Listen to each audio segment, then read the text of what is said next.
what we do, telling stories about anything, that's the base currency of being human.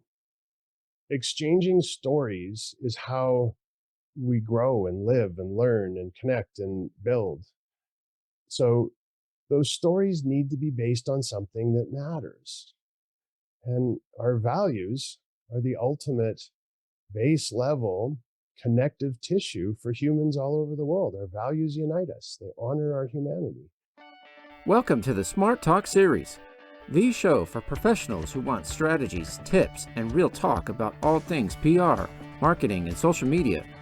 Your host is Melissa Vella-Williamson, an award-winning, accredited, and nationally recognized PR pro and communication thought leader. And now your host, Melissa Vella-Williamson. Hello and welcome to the Smart Talk series. I'm Melissa Vella-Williamson. This season, our focus is on communication trailblazers. Today, I'm joined by David Allison. David Allison is a global values leader, human behavior expert, and founder of the Valuegraphics Project. After decades in marketing, David recognized that demographics weren't working. Gender roles are blurring, age has nothing to do with how we behave, and our income doesn't change what's in our hearts. It's our values that drive our behavior.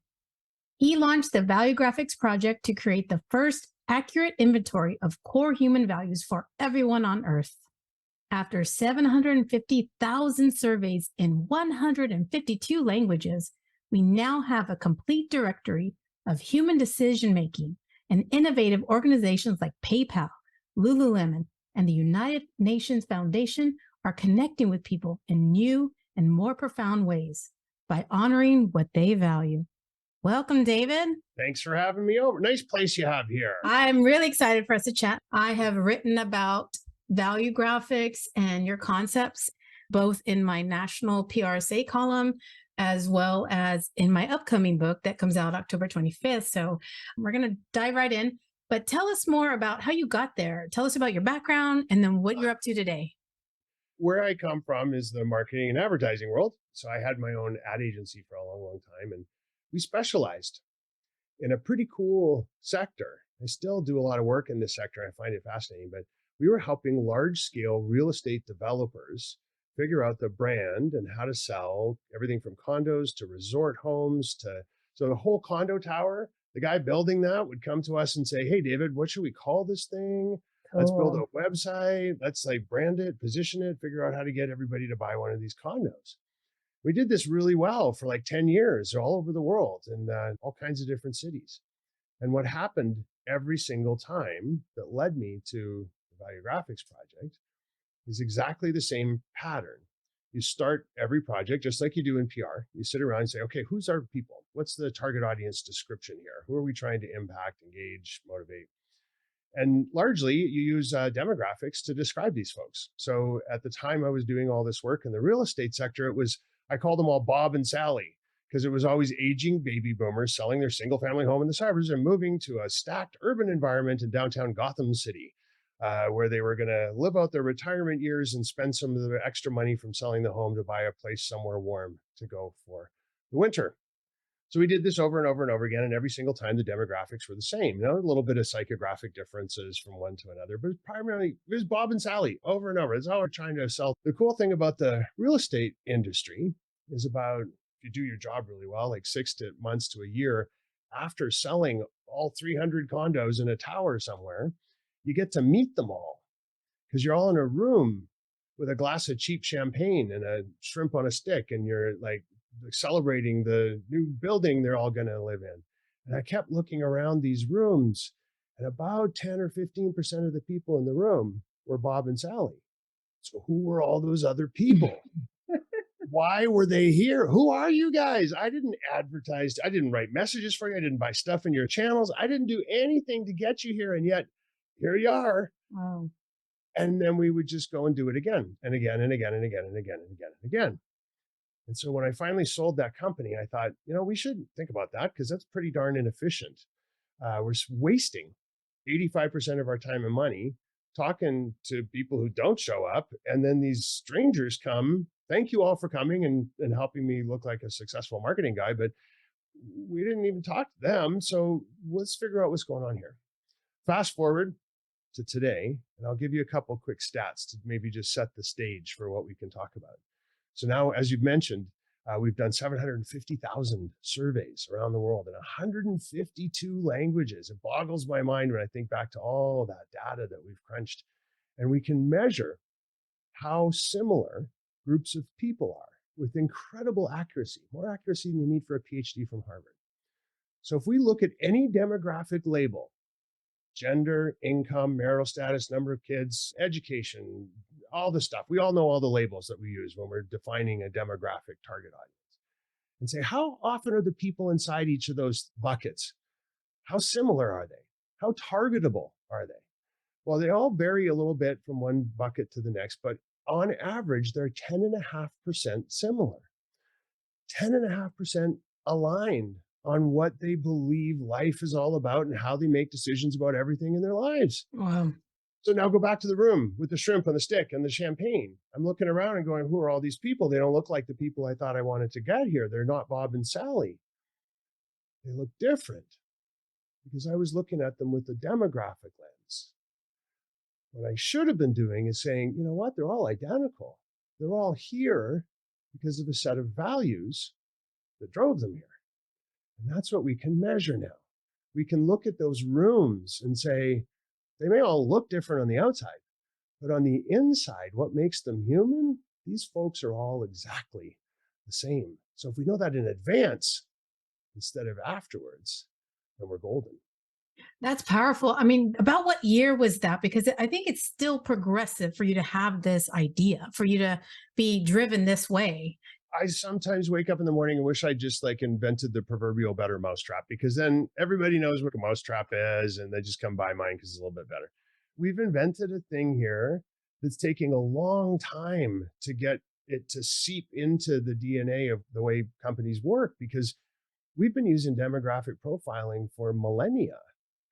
It's baked into our very genes as humans. There's a whole field of study called heuristics that's about taking looks at people and going, oh my God, those people are going to hurt me. Oh my God, those are my friends. And doing snap judgments based on external characteristics like gender, marital status, number of kids, wealth, all those kinds of things. We survived as a species because of our ability to make demographic stereotypes work for us. And now we live in a time when we don't need to do that anymore. And in fact, it doesn't make any sense anymore. It'll change, which I think is part of what this pushes. Yeah. Is it takes time and an openness, and with all the diversity, equity, inclusion work I've done and cultural strategy work and that's why I really admire this work, is as much as I try to educate others as well, that we really shouldn't take some of these microaggressions as aggressive as we take them, because a lot of times, I mean, in some environments, we have the privilege. All of us have some environment or place where we're privileged, and others, we're the other, right? And we're othered. And what you're asking people to do is look at what unites us versus makes us different. And that you're asking us not to use our cave people brains, David. It's so revolutionary in a weird way, but and like not too. That's what's so frustrating. so I'm sure. not, right? I mean, I love that you said that these things unite us. That's one of my core principles of why we do what we do, is our values unite us all around the world. So after all this study, all this research, all that number crunching, there's only 56 core human values. So 56 things that drive everybody to do everything that they will ever do or ever have done. Every emotion, behavior, and decision comes from some combination of those 56 things in your system, like a fingerprint. We call it a value print. So based on what values are most important to you, it's how you live your life. It's your operating system. So we have these 56 ways we're different from each other. But to put that into context for a moment, there's 88 keys on a piano. It's harder to learn how to play Happy Birthday on the piano than it is to figure out how we're all the same and what drives all of us to do the things we do all over the world. It's pretty remarkable that we're that similar, billions of people, and we're all connected by 56 threads. that are in our hearts that drive everything that we do all day long, whether we know it's happening or not.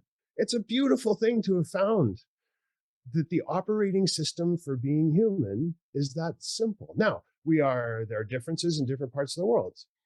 In your late childhood, early adolescence, you go through a thing called socialization. And depending on who's influencing you at that moment in time, parents, church, friends, whatever, you get your values. And in China, people have a different set of values than they do in Africa, than they do in Boston or Berlin or Brussels or Barcelona. But those values aren't that different. It's only 56 things that can combine and recombine. And in fact, we see massive similarity around which ones tend to be at the top of the list. A little bit of variation here and there, the odd kind of outlier value that's kind of kooky that we don't see anywhere else in the world that's near the top. Mm-hmm. And yeah, we're, one big happy family.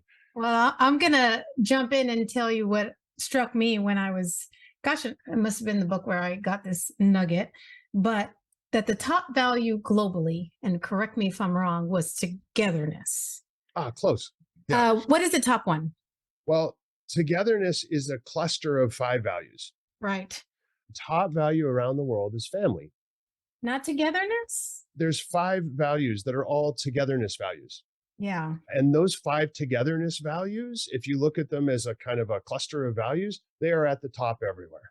Yeah. Now, sometimes it's family, sometimes it's belonging that's at the top, sometimes it's community. So one of those 5 values is always, always, always somewhere near the very, very top all over the world. And if we look at everybody on the planet, our number one most important value to the human race is family. Number 4 is belonging. But that's an interesting story. Let's talk about the United States. In the United States, and then I'm from Canada, so we're friends, we're next door neighbors. In the United States, number one most important value for the entire population is belonging, followed by family. In Canada, it's family, followed by belonging. Now, I look at, from my seat up here in the backyard of the United States, watching what's going on with my friendly neighbors to the south, and I see that value of belonging driving all kinds of things that are going on right now. Aunt Sally and Uncle Bob are not invited to Thanksgiving dinner this year because they chose the wrong tribe to be part of. Belonging is more important than family. I would never hear that story in Canada.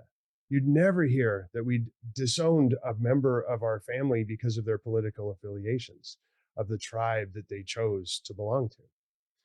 So it shows up in the data. Now, here's the good news about what's going on in the United States right now. A little while ago, we profiled, just for fun, CNN viewers versus Fox viewers. So I thought that would be really interesting to see, an interesting way to kind of take the pulse of what's going on. And to be frank, you'll get this. You're a PR professional. I thought I was going to get this great story about how different they were and that I would get Anderson Cooper to say the word Valuegraphics out loud on CNN one night. And report on those horrible people over there watching Fox and what they're all about. So I thought I was going to get some controversial data. And in fact, the opposite happened. The people watching CNN and Fox are very, very, very similar. Americans are very similar to each other, regardless of what's going on right now. And it gives me great hope because I know that regardless of the divisions that seem to be present today, you're going to get through this because you're way more similar to each other than you think. Yeah, and I would say that from my perspective, I agree. And to build on that is, and I just read an opinion piece that was a national piece. And it was like, your extremes are loud, but they don't cover the whole group, right? And no group is monolithic. And that's what you're saying, no matter what someone's age is or ethnic background or gender or however they identify as a human being, that doesn't necessarily mean they're going to fit all these boxes of criteria that we made a long time ago, right? No. And generally, people want certain things and like security and safety and belonging and being in relationship with others. And I think it's interesting the US's data points around family versus belonging and where it is in the ranking. I think part of it is that the American family system isn't as encouraged and supported and as healthy as maybe it used to be, or at least as together we'll say, as it used to be. So I think people are, in a good way too, waking up to the fact that if your family isn't necessarily the right unit for you or healthy for you, it is important to find that belonging with others who maybe offer you those healthy experiences. Sure. So it's interesting how that is. And yeah, the data points are really interesting. And of course, there's some values that are very American, like there was one around independence. Uniquely was a little more off the charts for the US, right? Yeah. Residents than maybe other areas. Part of that is what I write about in terms of cultural differences, is that, the collectivist culture thinks like a group, and a lot of collectivist culture, people who identify with those kind of behaviors and values come from backgrounds that are like from the Black community or African American community, Latino, Hispanic community, Asian community, where our family it's very ingrained as we're growing up in children to think about the family first. But then professionally, that can hinder us from trying new things, doing new things, traveling and being somewhere else for school or a job. And so there's things we have to balance as professionals. So it's really interesting how those values, that some of them are raised into us for a matter of time. And then as adult individuals, we have to really decide, what really do I align with now? What serves me now or better? To a degree. So your values don't change. Once you get them in your late childhood and early adolescence, they're yours for life. I jokingly say sometimes, like, we're not an octopus. You don't get to chop off a value and grow a new one later. They're locked. Now, here's a great example of how that works. So going into the pandemic, we all had to isolate. Kind of new thing for most of us. Right. And if family was an incredibly important value to you, which it is for a large number of people, they were the ones who were doubling down and zooming with their mom every day and making sure the aunts and the sisters and the cousins, everybody's okay. And like, who needs food and how can I, like, just family on steroids was how they responded to this stressful situation because of their value that they place on family. But if you didn't have a great deal of importance in your personal makeup around family going into the pandemic, you didn't suddenly start freaking out about your family just because you were in a pandemic situation. You maybe had the value of ambition was a really big value for you. So you were calling and making sure your boss knew that you were still working really, really long hours. And you weren't one of those ones who was like just pretending to call in on a Zoom call. You were killing it because you still wanted that promotion that you were talking about back when you were still working in the same space. Now, after the pandemic, you probably calmed down everybody, regardless of their values, and stopped freaking out and trying to compensate for the values that weren't being met in an isolation environment, and found ways for those values to either go back to being met the way they used to before or other kinds of solutions. So our reaction to the world around us can change. And it's one of the reasons I have such problems sometimes with these like brand studies I see, like brand emotion studies. Nike's the most popular brand in the United States. True, that day. The next day, you can change your opinion about whether you like Nike or not, whether you had a bad experience, your shoelace broke, you called customer service and they were mean to you, you went back in the store and you hated the colors for the new season. Your emotions will change, your behaviors will change, your decisions, everything will change except your values. They won't change. Well, okay. I'm going to give you, maybe they don't change, but because I experienced this in my lived experience, I want to say that maybe our values don't change. Some of them are really pushed on us and maybe we find that they're not important, but I feel like if they don't change, or we have the opportunity for them to kind of maybe move up and down our hierarchy of how much we value them or how important they are to us in certain parts of our lives. Yep. You're going to find out that I'm really big with analogies because I'm not all that smart and it helps me remember how this stuff all goes. Yeah. But I always tell the story about passports in the sock drawer. So we all know someone who has 2 or 3 passports, 2 or 3 nationalities. And at the moment, let's say they're working and living in the United States. And so their American passport is the one that they're using on a regular basis. But let's say their British passport and their Chilean passport are in the sock drawer.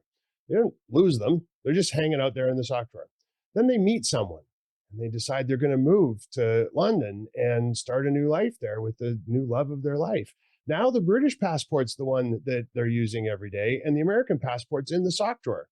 You don't stop having those values, the rank order and how they're influencing you, it's not like one's going to fall from number one to number 56 on your list, but number one to number four becomes number Hmm. one. That can happen. And it also sometimes feels like they're changing because of the behaviors and decisions that they're actually manifesting in our lives. And we think about that as like, well, go back to my story about the pandemic. Somebody's like catching themselves in this conversation you and I are having in the middle of their behavior around, I got to Zoom with my mom every day. They're like, yeah, family wasn't important to me before I got in here, and now it is. It can feel like that, but family was important to you, or Yeah. you would not be Zooming with your mom in the middle of the pandemic. I guarantee it. Yeah, I think that's really important to add. And what I would say, just to give myself some wiggle room with my listeners emotionally, is that, I think if you have any kind of traumatic experiences that change how you see things or your relationships with certain types of people, that can also drop them in the hierarchy. I'm sure it's still important to you, but like, for example, if your parent is just someone who's not healthy to engage with, then while you saw everyone going crazy and zooming, right? If you realize, well, I better do that too, because I mean, I think we've all had that moment where like, I need to make them a priority. And then you do, and you're like, ouch, that hurt. Okay, maybe not as much, right? Or your definition of family changes, where you say family to me today when I was younger and didn't have kids, I think the family I was born into. Now I'm like, oh yeah, number one. And I think of my husband and the kids. So it skews things. And I want to underline that just because I know I have a lot of listeners that come from the Hispanic Latino backgrounds, and they're going to be like, so they're going to get either Yeah, uncomfortable but that I don't feel like this is important enough. So I want to give a lot of grace and openness yeah, to yeah. that understanding. But think about what you just said for a moment. Yeah. Your definition of family has changed over the course of time, absolutely. But you would not be married with kids, and if you didn't place an importance on family. So you've manifested this value in your system in a different way than it Yeah. was when you were small. But you would have chosen a different path if family was like way down the bottom of the list. And we see this all the time. You know who tends to, now we're going to get in trouble. You know who tends to be the kind of polar opposite of the family driven folks many times, not all the time, nothing's an absolute. We're not binary about anything here, That's right. is people who work crazy long hours because they love their jobs. Family falls down the list. They're married to their job, happily married to their Yeah. jobs. I can identify with that a little bit. And I think a lot of people who do PR, it's very purposeful Yeah. and it's a struggle. You do feel like, gosh, there's not enough of me to Yeah. give or go around. Some people prioritize work and some people prioritize family. So the people who are prioritizing work, here's where it gets interesting. They could be prioritizing work, which is not a value. Work is not a value, but that behavior could end up taking front seat in the way that they engage with their family because it's their way of providing and Yep. making sure their family is okay. They're not good at showing love and playing baseball and going to Little League, but they can go and work like a crazy person so that their family is okay and has everything they need. So the value there might be family, even though the expression of it looks like workaholism or something. So we talked about different values. Do you have an example or a story of how these values kind of intersect and work in PR or marketing? Well, here's a good one. We all know Patagonia as a brand, and we all know North Face as a brand, and we know that they're both in the same space and they're both selling, let's call it outdoor technical gear. And we all know that people aren't always using it to climb mountains, that a lot of it is just about getting to and from work or through your commute or whatever it is you're doing. So to make a point about how values attract people, we did a little study and compared the people who prefer Patagonia to the people who prefer North Face. So if you're in PR and you're trying to get some stories written that are going to magnetically attract people to one brand or the other, if you can make those stories about the things that attract people to those brands, the values that are working as the attraction mechanism, you're going to have the best stories in terms of their long-term impact. So here's one data point from each side of that equation. Patagonia, one of the values that we see really, really high for people who like Patagonia is personal responsibility. They want to feel like they are moving the needle and getting stuff done. They are never going to be the ones sitting on the couch going, somebody should, they're going to get up off the couch and go and do that thing that they think needs to be done in the world. On the North Face side, what comes up really high, and we don't see very often in this kind of a category, is creativity. Now, anecdotally, I live up here in Vancouver, which some people refer to as Hollywood North, because of so many films get shot up here. It's a rare day where you're walking down the street where there isn't a film crew in full swing shooting something. And I look at all those film crews, they're all wearing North Face. Huh. That's the brand of choice from my anecdotal observation. So if I'm the vice president of marketing of North Face, I'm not going to go and chase that same value that the personal responsibility are all over for Patagonia. I got to find a way to make creativity part of what our brand is all about. A simple way to kind of paint the picture, but once you know the values of the people you're trying to engage, you just give it to them. It gets pretty easy. Absolutely. And it crosses all kinds of barriers or perceived barriers that we have as people. I mean, I think of that and, at the minimum, North Face could be like, well, we should at least try to tag people who like creative things when we do advertising on Facebook and Instagram, right, or whatever. Yeah. But yeah, absolutely right. It makes you think about it all the way around in terms of how you're going to communicate to your target customers, right? Or avatars, however you want to call that, but your ideal connection. And I think in terms of public relations, like it's such an opportunity. I am excited. In my book, I have a model. Well, I have two models because I couldn't even stop, where I intersect, using a Venn diagram, how public relations naturally can intersect with DEI work. And it isn't that scary and polarizing. Actually, it's very bridge building if you see how there's commonalities, common shared values between both of those professions. And then another one where I also intersect and bring in social responsibility.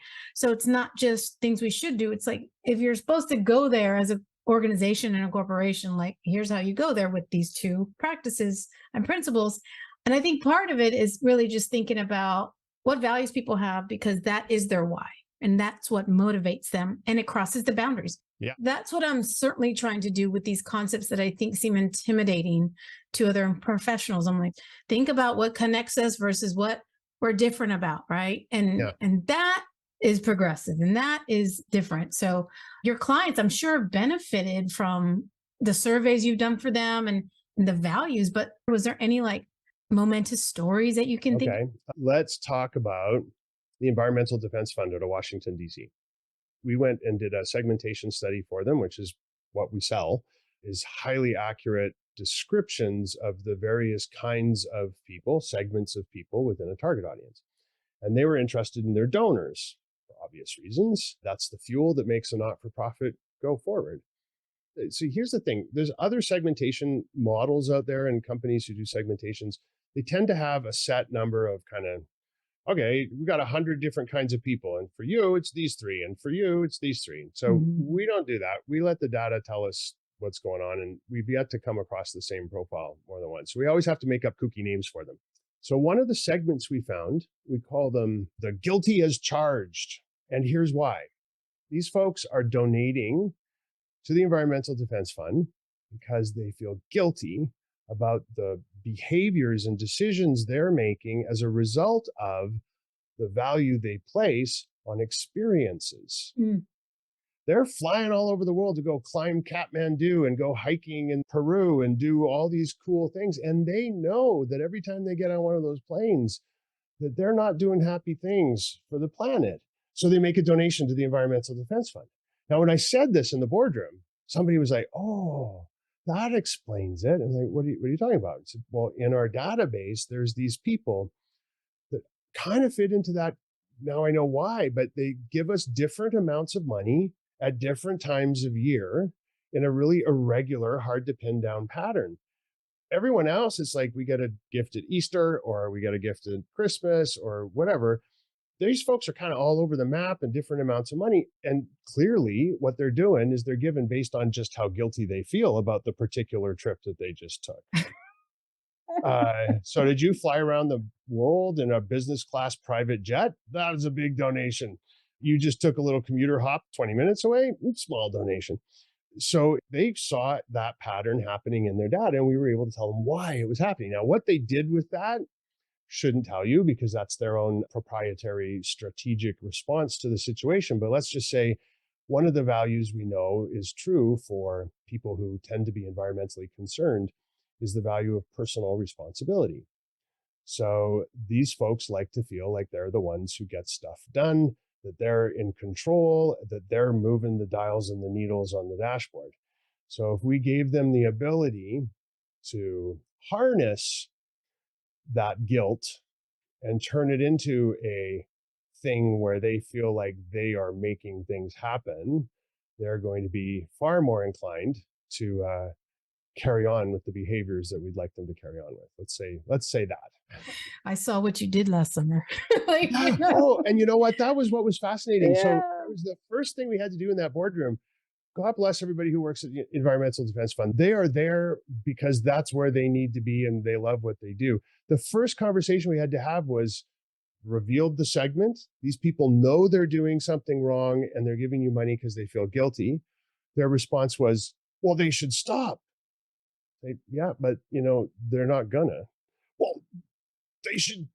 Why would they carry on doing something that they know is terrible? Because that's their values and they're going to keep doing that. There were people in the room who just did not want to talk to them. It's like, okay, well, we're not going to be doing any marketing for that group at all because they're evil and they should stop that behavior. Okay. Or we do some marketing and get more of their money so that we can go out and do good things in the world. And gradually the room turned in that direction. I understand that experience. More and more over time, we're getting closer and closer to our values, I think, with an expression through the profession. And so we say we do public relations for social good, and we're finding our way. And so we work with a ton of nonprofits, or close to 100 at this point. And it's the same thing. You're going to have those who can't get over, well, this is right, so this is what should happen. And a big part of what I do is like, here's the reality. I'm not saying it's right. I'm saying this is real. And here's how we message or work with the scenario. I've been married to the most wonderful man in the world for the last 25 years. And when we first started getting to know each other, this was a point of contention in our life, was that he saw the way things should be in the world and got angry when they weren't. And I saw the way things were in the world and said, okay, how can we work around this and find a way to make this go to a good place, realizing we're not going to change everybody. So yeah, it's two very different perspectives on things for sure. In fact, our values unite us. And right now the world needs as much uniting as we can possibly find. I align with that. That's my heart and why I focus on PR as the first or the principal frame of how I think about any communication challenge, is that it's people focused if you're doing it the right way. Yeah, isn't it remarkable? You think about it, we have all this data in these boardrooms where we're making decisions. We spend gazillions of dollars collecting data about geo-targeting, and when somebody walks by a store, we can shoot them a coupon and we know if they clicked on the shopping cart 3 times before they got off our website, all this stuff. But we don't have any data about what makes us human. We sit in our boardrooms with demographics, psychographics, brand preference studies, brand emotion indexes, all these reams of data. Now we have the ability to also bring some data to the table about humanity and what we actually care about. And it's been absent from the conversation until now. Just thinking about that is really profound. And I think what you're doing is important because these companies have that megaphone and they have, frankly, the money and the power to support good change. So kudos to you for giving them insights that can make us more like humans and people that they understand better too. Yeah. So how would communicators approach using values-driven data if maybe, for example, the organization isn't at a place where they could hire the Valuegraphics Project to help them with that? Yeah. Is it within your books, or how can we really take this home? There's 3 ways that you can do this. The first one, as you mentioned, is you can hire us, and we're surprisingly less expensive than you might think. So if you're even curious, somebody should just reach out and we'll let you know. The second way is you can buy the book. Current book is called We Are All the Same Age Now, and you can find it on Amazon. And in there is a 10-question quiz that you can use to send out to your customers, your prospects, and ask them those 10 questions. The scoring keys in there. And then the responses that you get will point you to one of 10 chapters in the book where we spill our guts about one of those archetypes. Here's everything we know about people who fit into that category. So I like to say it's like playing the piano with your fists. It's not super accurate. It's just 10 questions and 10 big archetypes, but at least you're playing the valuegraphic piano and not the broken demographic cello over in a corner with missing strings. So cool. That's the next way. But for free, you can use these 3 questions. We call them the 3 telltale questions. And if you just ask as many people as you can these 3 questions, you can make them sound more like your own voice. You can teach your frontline sales folks to just bring it up in casual conversation when you're on the phone with a prospect. Collect as many responses as you can, and then you're going to start to see patterns emerge. It's kind of like dumping the Halloween candy on the table out of the pillowcase, and then you look at what you're getting and you're like, oh, we got a lot of chocolate this year, not so many pieces of fruit. So you start to be able to see the patterns, right? So 3 questions. First one, why do you go to work? Seems like a pretty straightforward question, but if you ask people like, why do you go to work? The next one is, why would you give away half your lottery winnings? That one you might have to probe a second layer, because people go, oh, well, Cancer Society because my mother. And it's like, no, not where. Why would you give away half of your lottery winnings to anything? I don't care where you're giving it to, but why would you do that? And the third one is my favorite one. You get to send a note to yourself from 10 years ago. To your 10 years ago self.